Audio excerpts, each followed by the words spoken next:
കരാർ തൊഴിലാളികൾക്ക് കൂടി ഗുണം കിട്ടുന്ന വലിയൊരു നിയമം രാജ്യത്ത് വരാൻ പോവുകയാണ്. കഴിഞ്ഞ ദിവസം ബൽരാജ് ബൊമ്മയ്യ എന്ന് പറയുന്ന പാർലമെൻ്ററി അംഗം ഒരു സമിതിയിലൂടെ ഒരു റിപ്പോർട്ട് കൊണ്ടുവന്നിട്ടുണ്ട്. ബൊമ്മയ്യ റിപ്പോർട്ട് കൊണ്ടുവന്നിട്ടുണ്ട്. ഇത് കേന്ദ്ര ഗവൺമെൻറ് കൊടുത്തിരിക്കുകയാണ്.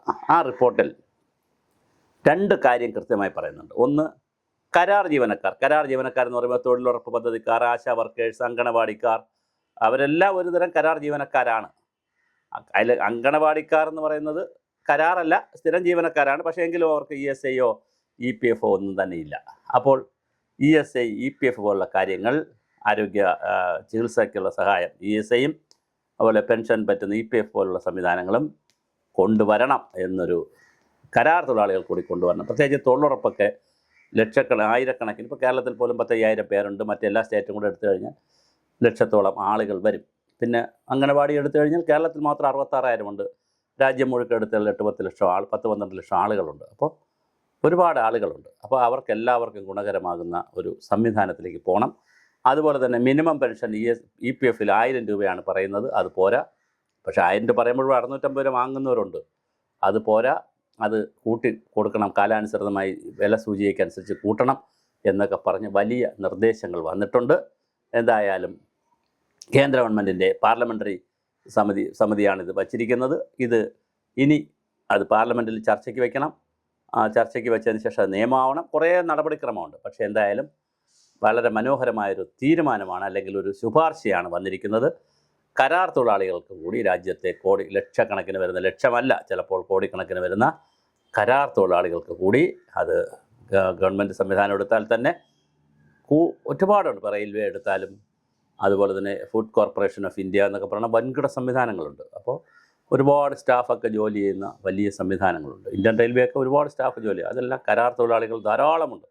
അതുപോലെ ജലസംവിധാനങ്ങൾ, വാട്ടർ അതോറിറ്റി പോലുള്ള സംവിധാനങ്ങളിലൊക്കെ ലക്ഷക്കണക്കിന് ആളുകളാണ് കരാർ തൊഴിലാളികൾ. അപ്പോൾ അവർക്ക് കൂടി അവരെയും മനുഷ്യരായി അംഗീകരിച്ചുകൊണ്ട് ആർട്ടിക്കിൾ 21 അവരെയും കൊണ്ടുവന്നുകൊണ്ട് അന്തസ്സായി ജീവിക്കാനുള്ള അവരുടെ അവകാശത്തെയും കൂടി അംഗീകരിച്ചുകൊണ്ടുള്ള ഒരു ഉത്തരവാദിത്തപ്പെട്ട ഒരു തീരുമാനമാണ് ഈ പാർലമെൻ്ററി സമിതി മുന്നോട്ട് വച്ചിരിക്കുന്നത്.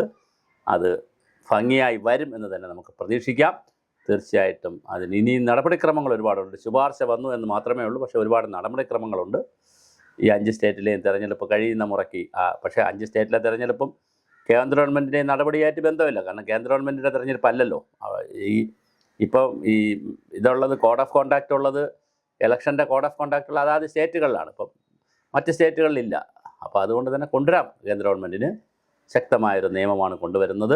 എന്തായാലും കേരളത്തിലും ഇത് നിയമമാവട്ടെ. രാജ്യത്ത് നിയമമാകുമ്പോൾ കേരളത്തിലും അതിൻ്റെ ബെനിഫിറ്റ് കിട്ടട്ടെ. കരാർ തൊഴിലാളികൾക്കൊരു വളരെ സന്തോഷകരമായൊരു വാർത്തയാണ് വരുന്നത്. ഇപ്പോൾ ധാരാളം സ്ഥാപനങ്ങളിൽ, കേരള സോപ്സ് ആൻഡ് ഓയിൽസിൽ എടുത്തു കഴിഞ്ഞാൽ, അതുപോലെ കെൽട്രോൺ എടുത്തു കഴിഞ്ഞാൽ, ഒത്തിരി സ്ഥാപനങ്ങളിൽ, ധാരാളം സ്ഥാപനങ്ങളിൽ കരാർ ഉദ്യോഗസ്ഥരുണ്ട്. ആ കരാർ ഉദ്യോഗസ്ഥർക്ക് വലിയ ശമ്പളമൊന്നും കൊടുക്കുന്നവരല്ല, ഒരു നിശ്ചിത കൺസോളിഡേറ്റഡ് എമൗണ്ട് മാത്രമാണ് കൊടുക്കുന്നത്. അവരെ സംബന്ധിച്ചിടത്തോളം ESI ആനുകൂല്യം കൊടുക്കുന്നതും, ചെറിയ നാമമാത്ര തുക പിടിച്ചാൽ മതിയാവുമല്ലോ, അത് മാത്രമല്ല EPF ആനുകൂല്യം കൊടുക്കുന്നതും വളരെ വലിയ ഒരു കാര്യമാണ്.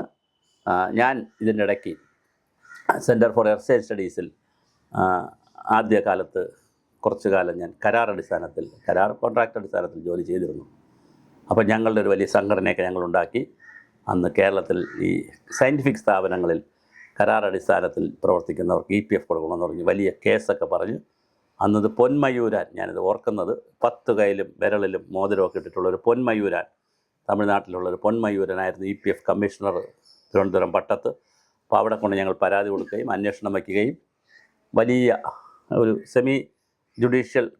ക്വാസി ജുഡീഷ്യൽ അധികാരമുള്ളവരാണ് അദ്ദേഹം, ഈ പൊന്മയൂരൻ. അവിടെ ഞങ്ങൾ ഡയറക്ടർ മരിച്ചുപോയി, AM നായർ സാർ. ഡയറക്ടർക്കെതിരെ നടപടിക്കെതിരെ ഞങ്ങൾ വലിയ ഫൈറ്റ് നടത്തി. അവസാനം അവിടെ നിന്നൊരു ഉത്തരവിറങ്ങി.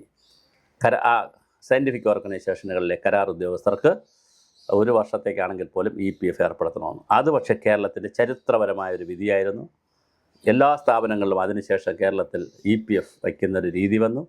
ഇന്നിപ്പോൾ ഏതെങ്കിലും ഒരു സ്ഥാപനത്തിലുണ്ടെങ്കിൽ PFൻ്റെ കോൺട്രിബ്യൂഷൻ കൂടി പിടിക്കും കരാർ ഉദ്യോഗസ്ഥർ. 1 വർഷത്തേക്ക് വെച്ചാൽ പോലും PFൻ്റെ കോൺട്രിബ്യൂഷൻ പിടിക്കും. അത് ഞങ്ങൾ നേടിയ ഒരു ഫൈറ്റാണ്.